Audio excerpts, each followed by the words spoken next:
વડોદરા શહેરનો આ હરણી વિસ્તાર છે ને ડમરૂ સર્કલથી સમા જતો રોડ છે એ રોડ પૂરેપૂરો પાણીમાં ગરકાવ થઈ ગયો છે। સાથે ડમરૂ સર્કલથી દેણા જતો રોડ પણ પાણીમાં ગરકાવ છે।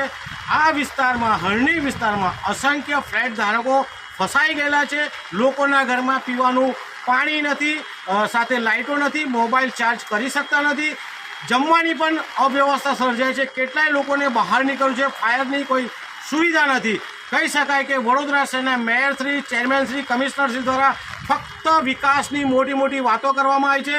સાથે અસંખ્ય ફ્લેટ ધારકો આજે રોતા પાણીએ, રાતા પાણીએ રડી રહ્યા છે। બહાર નીકળવાનો કોઈ રસ્તો નથી। વડોદરા મહાનગરપાલિકાના જાંબાજ કમિશનર જે મોટી મોટી વાતો કરતા હતા, વિકાસની વાતો કરતા હતા, એમને વિનંતી છે કે વડોદરા શહેરના ડમરૂ સર્કલથી માંડીને સમા લિંક રોડ, સિદ્ધાર્થ બંગલો અને હરણીમાં જેટલા પણ ફ્લેટ આવેલા છે, ફ્લેટ ધારકો અત્યારે હેરાન છે, તો તેમની મદદે કરવા વડોદરા મહાનગરપાલિકા આવે। સાથે વડોદરા શહેર કલેક્ટરને પણ વિનંતી છે કે હરણી વિસ્તારમાં તાત્કાલિક પગલાં ભરે।